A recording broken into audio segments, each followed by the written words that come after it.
May 8, 1945. The guns fall silent across Europe. The most catastrophic war in human history has ended in the rubble and ash of the Nazi Empire. More than 70 million people are dead. Cities across the continent have been reduced to dust. But as soldiers from 4 Allied nations poured into what remained of the Third Reich, they discovered something that changed the calculus of victory in ways nobody was prepared to discuss openly.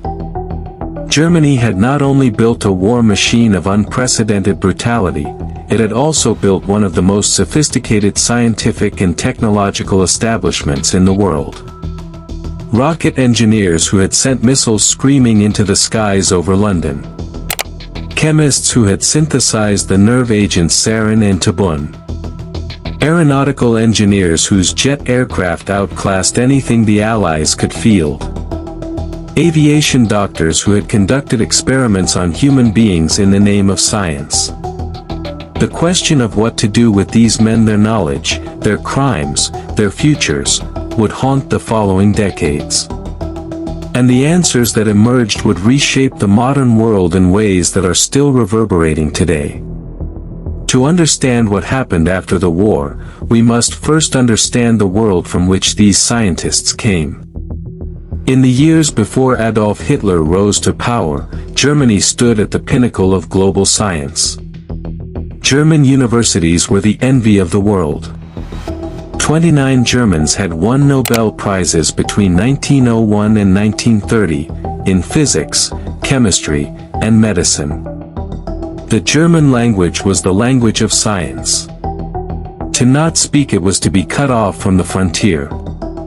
When the Nazis came to power in 1933, they both inherited this extraordinary scientific infrastructure and immediately began to corrupt it. Jewish scientists were expelled from universities and research institutions. Some of the greatest minds of the era, Albert Einstein, Hans Bethe, Lise Meitner, fled abroad, enriching the nations that welcomed them and impoverishing Germany. But many German scientists remained. And for those willing to align themselves with the new order, or simply look the other way, the Third Reich offered extraordinary resources, almost unlimited funding, and the intoxicating promise of working at the absolute cutting edge of human knowledge. What emerged was a scientific establishment unlike any the world had ever seen, brilliant, resourced, morally unmoored, and increasingly entangled with one of the most murderous regimes in history. The major areas of Nazi scientific achievement and atrocity fell into several categories. Rocketry and ballistics, centered at the Piemont Research Complex on the Baltic coast. Aviation and aeronautics, pushed forward by the Luftwaffe and companies like Heinkel and Messerschmitt. Chemical weapons, developed at enormous facilities in the German countryside. Biological and medical research, some of it conducted on prisoners in concentration camps. And intelligence technology, early computing, code-breaking, cryptography. Each of these fields would become a contested prize in the chaos following Germany's defeat. And each would leave a complicated moral legacy that persists to this day. In the final months of the war, even as German cities burned and the Allied armies closed in from both east and west, a race of a very different kind was underway. American, British, and Soviet intelligence officers were scrambling through captured German territory, hunting not just for weapons and war criminals, but for something they considered potentially more valuable, the scientists themselves. The American effort had a name, though it would remain classified for decades: Operation Paperclip. Named for the paperclips used to attach new personnel files to the dossiers of scientists the Americans wanted to recruit, it would become one of the most consequential, and most morally troubling, secret programs of the Cold War era. The logic behind the program was, to its architects, coldly rational. The Soviet Union was already establishing its own sphere of influence. A new and terrifying competition was beginning. In that environment, letting Germany's scientists fall into Soviet hands, or simply leaving their knowledge to scatter, was deemed unacceptable. But the men being recruited were not simply technicians who happened to have worked under the wrong flag. Many had been members of the Nazi Party. Some held SS ranks. A number had directly supervised the use of slave labor, where prisoners from concentration camps were worked to death building their rockets and their weapons. A few had conducted or overseen experiments on human beings. The architects of Operation Paperclip knew this. And they pressed forward anyway. President Truman had explicitly signed an executive order prohibiting the entry of Nazi Party members and war criminals into the United States. The Joint Intelligence Objectives Agency, the body overseeing Paperclip, found a solution that was elegant in its cynicism. They simply altered the records. Backgrounds were sanitized. Party memberships were minimized or omitted entirely. The scientists arrived in America with new paperwork and a new future, while their pasts were buried in classified files. No figure better embodies the moral paradox of Operation Paperclip than Wernher von Braun. In 1945, von Braun was 33 years old. He was tall, charismatic, and brilliant, the kind of man who lit up a room. He had been the technical director of the V-2 rocket program at Piemont, the most sophisticated rocket in the world. He had also been a major in the SS. He had visited the Mittelwerk, the underground factory in the Harz Mountains where V-2 rockets were built using concentration camp slave labor, and he knew what was happening there. The Mittelwerk was a place of almost unimaginable horror. The labor camp that supplied it, known as Dora, a sub-camp of Buchenwald, would kill approximately 20,000 people through exhaustion, malnutrition, beatings, and executions. More people died building the V-2 rocket than were ever killed by it. Von Braun later claimed he was powerless to change conditions he found distressing. Survivors and historians have disputed this claim vigorously. The historical record makes clear that he attended meetings at the Mittelwerk, that he selected skilled workers from the camp population, and that he knew the nature of the regime under which the work was being done. In the final days of the war, von Braun made a calculated decision. He did not flee east toward the advancing Soviets. He gathered his team, more than 100 of Germany's top rocket scientists and engineers, and they drove south through the chaos of collapsing Germany, looking for Americans to surrender to. They found them in the Austrian Alps. The famous photograph shows von Braun smiling, his arm freshly set in a cast after a car accident during the escape, surrounded by American military officers who look equally pleased with themselves. It is a photograph of men who believe they have won something. They had. Von Braun and his team were brought first to Fort Bliss in Texas, then to White Sands Proving Ground in New Mexico. They were given contracts, salaries, and facilities. They were asked to continue their work. The trajectory of Wernher von Braun's American career is, by any measure, extraordinary. He learned English quickly, gave lectures, charmed politicians, and proved invaluable. He worked with Walt Disney on a series of television programs promoting space exploration to the American public. He wrote popular books about rocketry. He became, in the public mind, not a former SS officer who had supervised slave labor, but a friendly German genius who was going to take America to the stars. When the Soviet Union launched Sputnik in October 1957, the United States government's response was to finally give von Braun the resources he had been requesting for years. He became the director of the Marshall Space Flight Center in Huntsville, Alabama. The rocket he designed, the Saturn V, would carry American astronauts to the moon. Neil Armstrong's footprint in the lunar dust was, in some measure, the work of a man who had built his first rockets using slave labor in a German mountain. This is the central, discomfiting truth of Operation Paperclip. The achievement was real. The crime was also real. History rarely gives us the luxury of choosing which to acknowledge. The satirist Tom Lehrer captured the absurdity in a song he wrote in 1965, sung in von Braun's voice. Once the rockets are up, who cares where they come down?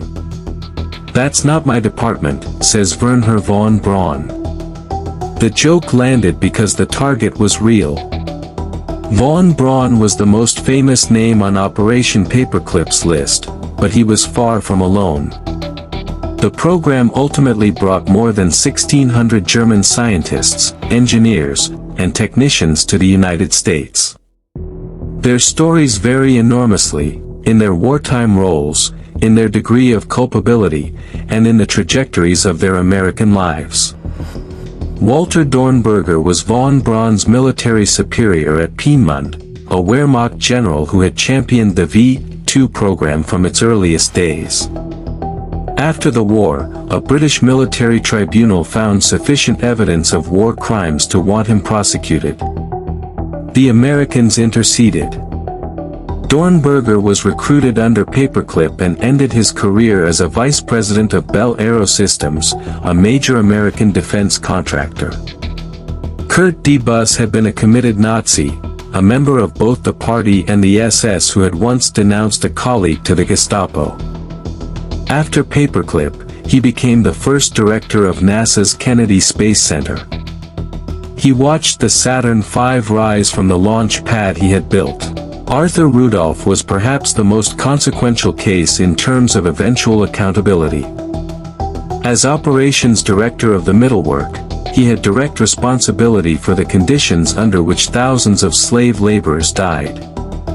He came to America under Paperclip, worked on the Saturn V alongside von Braun, and received NASA's Distinguished Service Medal. Then, in 1982, the Justice Department's Office of Special Investigations began investigating him. Faced with the evidence, Rudolph renounced his American citizenship in 1984 and returned to Germany rather than stand trial. Germany declined to prosecute him. He died in Hamburg in 1996. Hubertus Strughold became the head of the Department of Space Medicine at the USAF School of Aviation Medicine and was widely called the father of space medicine. Decades later, documentary evidence emerged linking him to experiments conducted at the Dachau concentration camp, experiments involving the effects of extreme cold and low pressure on prisoners, experiments that killed and maimed their subjects. The Aerospace Medicine Association posthumously removed his name from its highest honor in 2013. His portrait was removed from the International Space Hall of Fame. He had died in 1986 without ever facing charges. Not every scientist escaped justice. And nowhere was this made more starkly clear than in the courtroom at Nuremberg. The main Nuremberg trial, which concluded in October 1946, dealt with the senior political and military leadership of the Nazi state. But a second wave of trials, conducted by the Americans, targeted specific groups of perpetrators. One of the most significant, and most consequential for the history of medical ethics, was the Doctors Trial, formerly known as United States versus Karl Brandt et al. It ran from December 1946 to August 1947. 23 defendants sat in the dock. 20 were physicians. They faced charges of war crimes and crimes against humanity for conducting medical experiments on concentration camp prisoners without consent, experiments that maimed, killed, and destroyed the subjects who were used. The experiments that came before the tribunal were an index of horror. High-altitude experiments at Dachau, conducted on behalf of the Luftwaffe, prisoners placed in low-pressure chambers to simulate conditions at extreme altitude, then observed as their lungs hemorrhaged. Freezing experiments. Prisoners submerged in ice water for hours to test how quickly the human body succumbs to hypothermia, and what might revive it. The experimenters sometimes attempted to rewarm victims using the bodies of women forced to lie with them. Malaria experiments. Tuberculosis experiments. Bone and muscle transplant experiments. Experiments with sulfanilamide drugs, where wounds were deliberately infected with gangrene and other agents to test treatments under extreme conditions. Experiments with seawater, testing whether a human being could survive drinking it. Experiments with poison bullets. Experiments designed to establish the most effective means of mass sterilization, because the architects of the Nazi Empire planned to use such methods on the populations they intended to subjugate. Survivor testimony at Nuremberg was devastating. The experiments were not conducted in pursuit of genuine scientific knowledge, at least not by any standard that recognized their subjects as human beings. They were conducted on people defined by the Nazi state as not fully human, which made the torment, in the perpetrators' minds, permissible. 7 of the 23 defendants were acquitted. 7 were executed. The remaining 9 received prison sentences ranging from 10 years to life. Karl Brandt, Hitler's personal physician and Reich Commissioner for Health and Sanitation, was among those hanged. But the trial's most enduring legacy was not its verdicts. It was a document produced by the judges as part of their ruling, a set of principles governing the conduct of medical experiments on human beings. It became known as the Nuremberg Code. The code's first and most fundamental principle was radical in its simplicity: the voluntary consent of the human subject is absolutely essential. No experiment should be conducted on a human being without that person's full, informed, and freely given agreement. The code went on to establish that experiments must be conducted by qualified scientists, that subjects must be free to withdraw at any time, that risk must be proportionate to potential benefit, and that experiments causing unnecessary harm must be halted immediately. The Nuremberg Code was not immediately absorbed into law or medical practice as cleanly as its principles might suggest. It would take additional decades, and additional scandals, before its principles became the foundation of modern research ethics. But it stands today as one of the most important documents in the history of medicine. The Americans were not alone in their desire to harvest the fruits of German science. The Soviet Union prosecuted its own parallel program with comparable ruthlessness, and, initially, comparable results. Soviet intelligence and military units swept through the German territories they occupied, collecting scientists, engineers, documents, and equipment with systematic efficiency. In some cases, entire research facilities were physically dismantled and shipped east, piece by piece, to be reassembled on Soviet soil. In others, German scientists were offered contracts, or simply told they were going to the Soviet Union, with or without their agreement. On the night of October 22, 1946, in an operation apparently timed to prevent the Americans from receiving any advance warning, Soviet authorities carried out a massive simultaneous sweep across their occupation zone. Known as Operation Paperclip, it resulted in the overnight deportation to the Soviet Union of more than 2,000 German scientists and technical specialists, along with their families and in many cases their household belongings. They were given hours to pack. Some had no idea where they were going until they arrived. Among those taken were engineers who had worked on the V-2 program at Peenemünde, though von Braun and most of the senior technical staff had surrendered to the Americans months earlier. The Soviets got the engineers, the Americans got the designers. The most senior rocket engineer the Soviets recruited was Helmut Grotrup, a former colleague of von Braun's who had helped develop guidance systems for the V-2. Grotrup and his team were put to work at a series of Soviet research institutes, eventually contributing to early Soviet rocket development. But they were never given access to the most sensitive Soviet programs. After several years, they were allowed to return to Germany. The German scientists the Soviets recruited were ultimately more useful for their knowledge of what had already been achieved than for their capacity to drive future Soviet innovation. The Soviets' own engineers, chief among them Sergei Korolev, who had spent years in a Stalinist labor camp and emerged with his brilliance intact, would ultimately carry the Soviet space program to its extraordinary heights. The asymmetry is telling. The Americans integrated their German scientists into the heart of their aerospace establishment. The Soviets kept theirs at arm's length, extracted what they could, and then sent them home. The difference in outcome speaks to a deeper difference in trust, and in the nature of the two competing systems. Not all Nazi scientists ended up in the laboratories of superpowers. For some, those who had committed the most egregious crimes, those who feared prosecution, those whose ideology had not softened with defeat, there were other routes. Routes that led south and west, across the Mediterranean, across the Atlantic, to the anonymity of a new continent.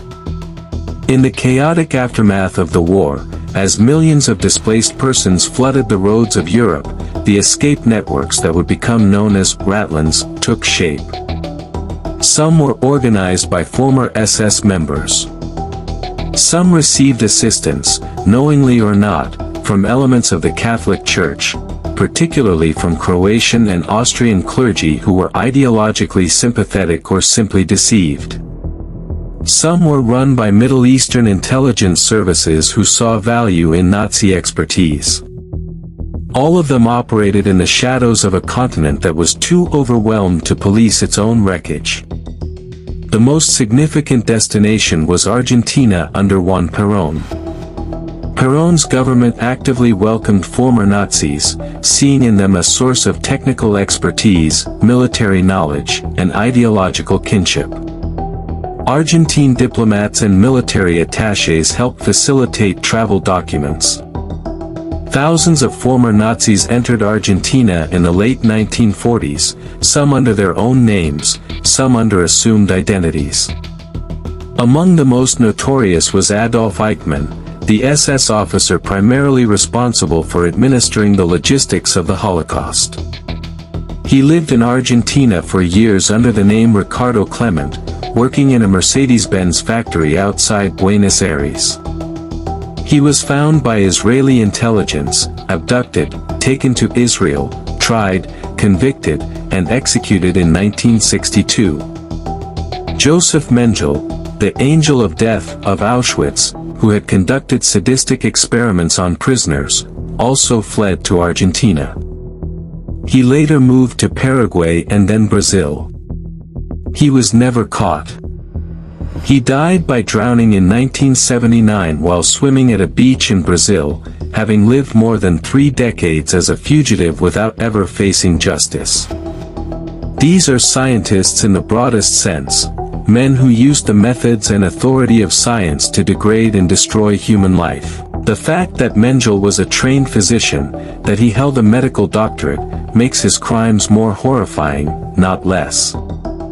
For decades, investigators and journalists reported on a shadowy organization known as Odessa, the organization of former SS members, supposedly a centrally coordinated escape network for senior SS officers. The novelist Frederick Forsyth popularized the concept in his 1972 thriller. Simon Wiesenthal, the great Nazi hunter, claimed to have evidence of its existence. Modern historians are more skeptical. The consensus today is that there was no single, centrally organized Odessa. What existed were multiple, overlapping, loosely connected networks, more improvised and conspiratorial. The escape routes were real. The coordination was messier, more ad hoc than the dramatic legend suggests. The result, however, Hundreds if not thousands of war criminals living out comfortable lives under new identities in South America, the Middle East, and even in Western Europe, was identical whether the architecture was centralized or improvised. Against the forces of impunity, a small number of individuals chose to dedicate their lives to the pursuit of justice. Simon Wiesenthal had survived the Holocaust. He had lost 89 members of his family. He could have rebuilt his life and put the past behind him.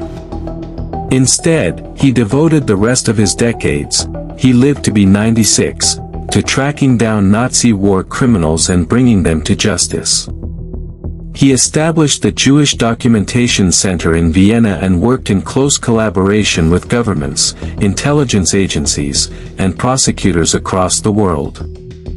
Wiesenthal's success rate was imperfect. The truth is that many of the men he pursued were beyond the reach of law, protected by governments, by statute of limitations, by the chaos of the post-war world. But his moral persistence was its own form of justice. He kept the past alive at a time when many preferred to look forward. In Israel, the Mossad, the National Intelligence Service, operated its own quiet program for locating and sometimes acting against Nazi war criminals. The Eichmann capture was its most dramatic success. Less dramatic but equally important was the sustained work of the Israeli Police Forces Bureau 06, which gathered evidence for prosecution. In West Germany, the Central Office of the State Justice Administrations for the Investigation of National Socialist Crimes, known by its German acronym as the Zentrale Stelle, was established in 1958 in the city of Ludwigsburg.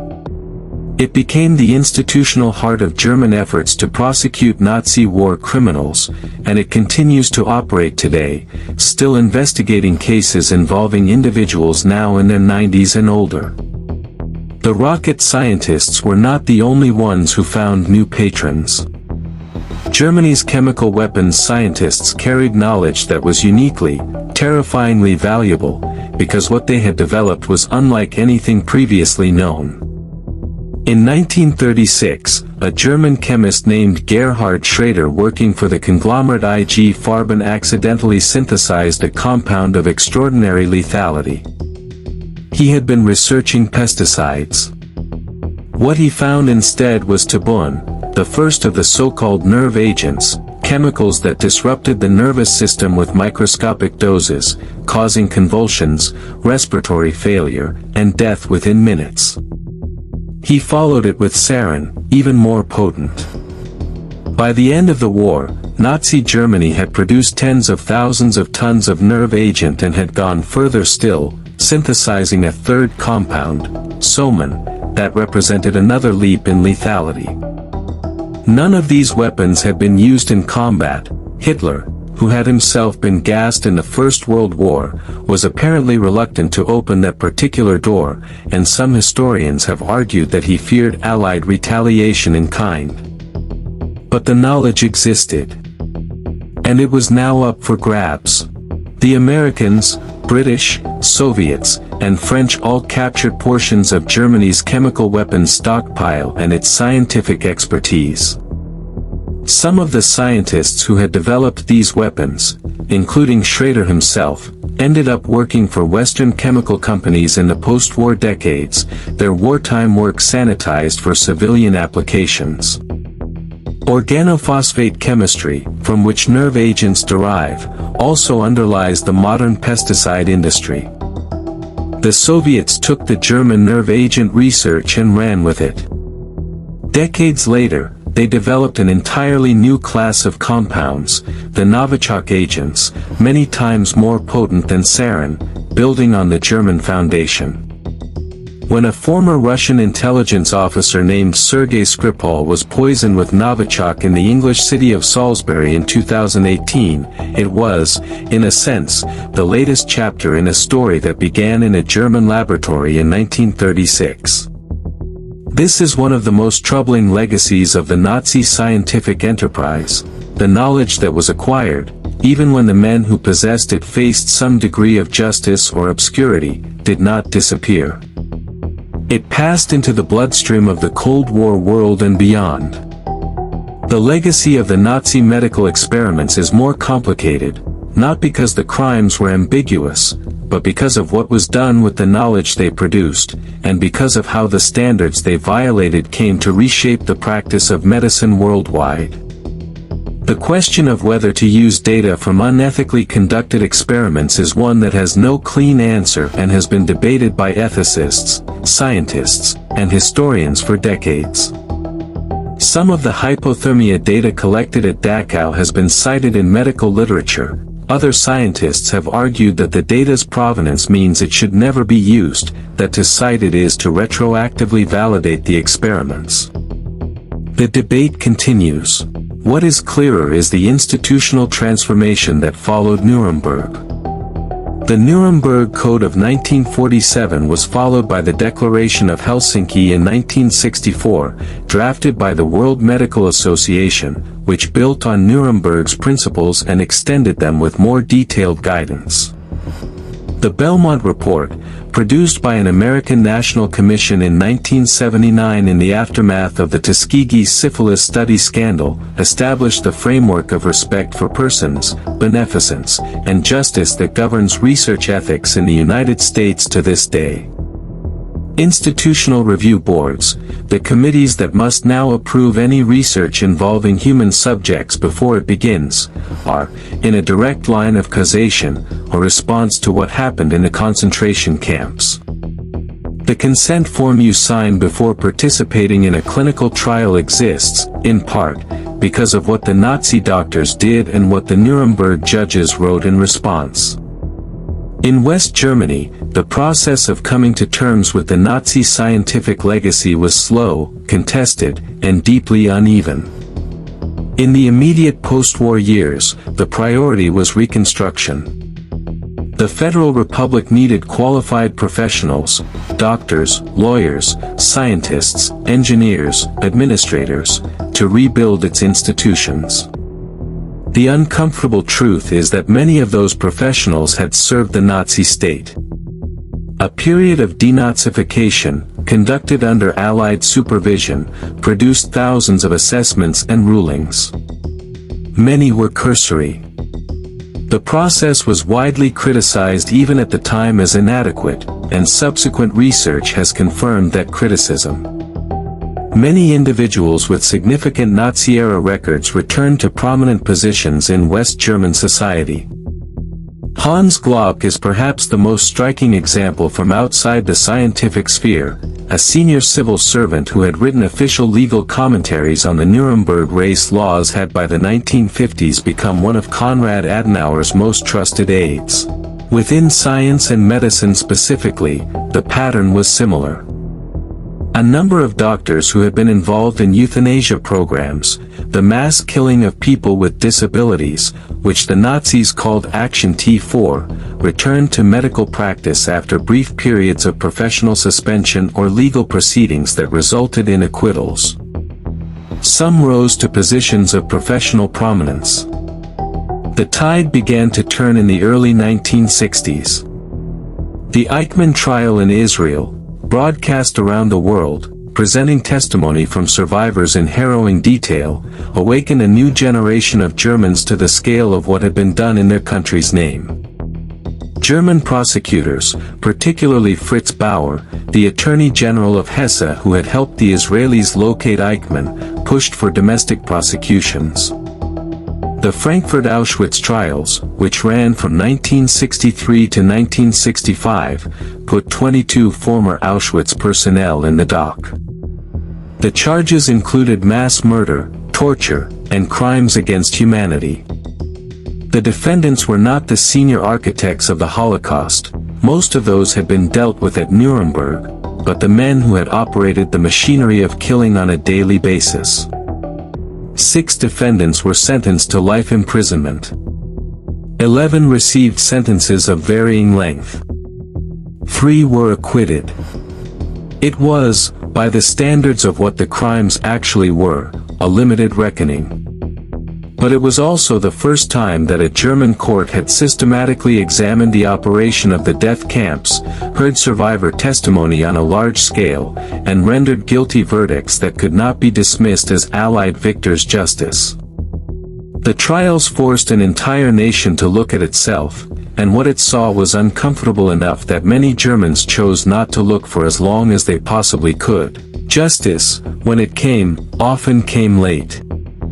Remarkably, extraordinarily late.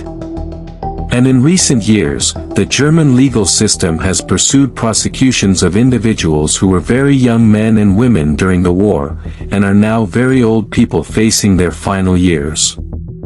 The crucial legal shift came with a 2011 conviction that changed the interpretation of German law. John Demjanjuk, a Ukrainian-born man who had served as a guard at the Sobibor death camp, was convicted of being an accessory to the murder of 28,060 people.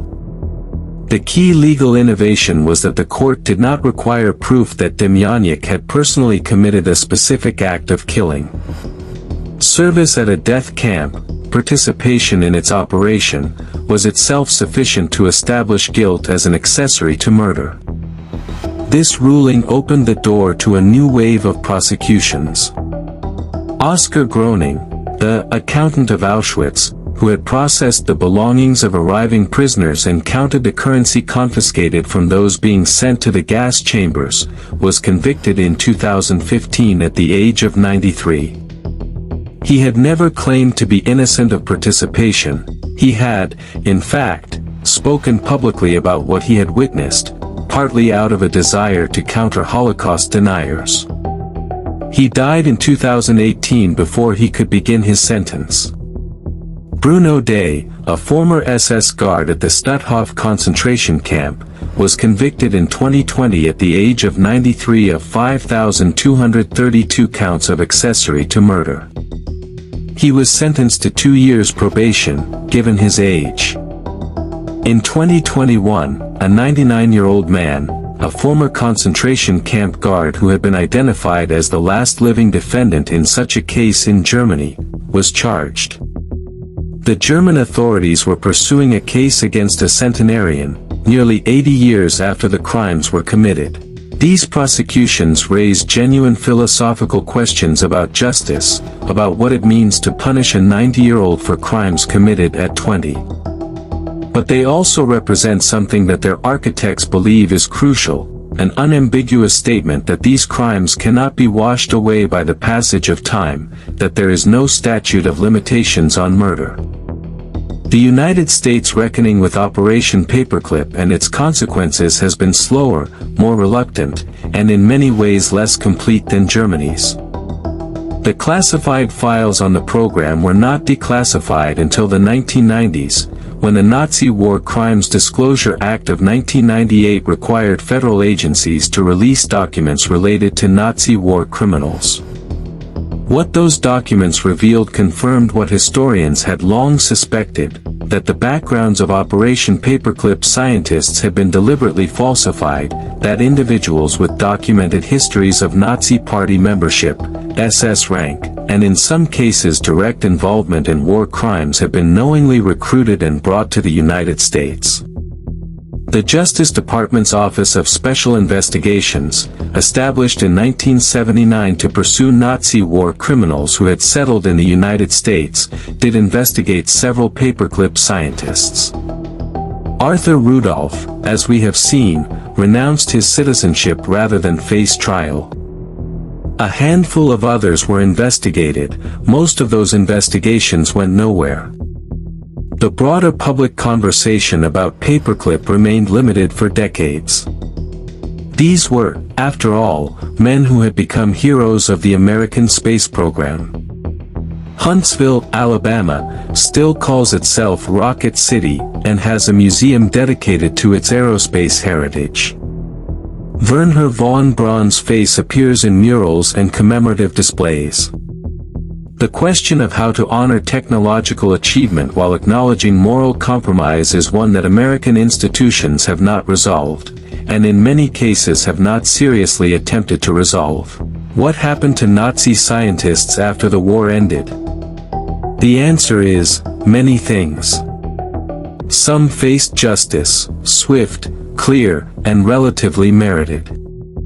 Some found new lives under Allied patronage, their pasts buried in classified files and their futures secured by Cold War pragmatism. Some escaped to South America or the Middle East, and lived out their days in comfortable anonymity. Some faced justice only when they were very old, or never faced it at all. The pattern is not random. It reflects the cold logic of power, what the competing superpowers needed, what they were willing to overlook, what they found convenient to forget.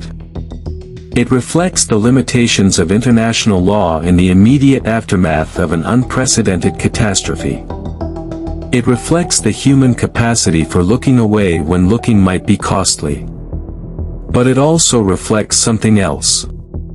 The fact that we are asking these questions at all, that historians and journalists and filmmakers continue to investigate, document, and argue about what happened, is itself a form of accountability.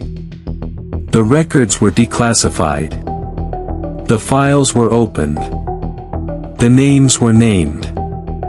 Not all of it, not completely, not without enormous resistance. But substantially. What endures from this story is multiple things simultaneously. The technological achievements are real. Human beings walked on the moon. The Cold War arms race, for all its terrors, did not end in nuclear war. Some of the scientific knowledge gained, even in areas tainted by moral horror, has been used to save lives. The crimes are also real. The 20,000 who died at Dora building the V-2. The prisoners at Dachau placed in ice water in the name of science. The patients killed by T4 because the state had decided their lives were not worth living. The 6 million murdered in the Holocaust, whose deaths were organized and administered and in some cases scientifically planned by men who used laboratory language to describe industrial killing. The moral calculus does not balance. It cannot be made to balance. The correct response to that imbalance is not to pretend it does not exist, to celebrate the moon landing while averting one's eyes from the middle work, but to hold both realities in mind simultaneously, and to let the discomfort be instructive. History is not a story we get to choose. It is the story that happened, with all its contradictions intact. Our obligation is not to resolve those contradictions into something comfortable, but to understand them clearly enough that we can try, imperfectly, persistently, to do better. If you like this video, please like, comment, share and subscribe for more WW2 informative videos. Thanks for watching.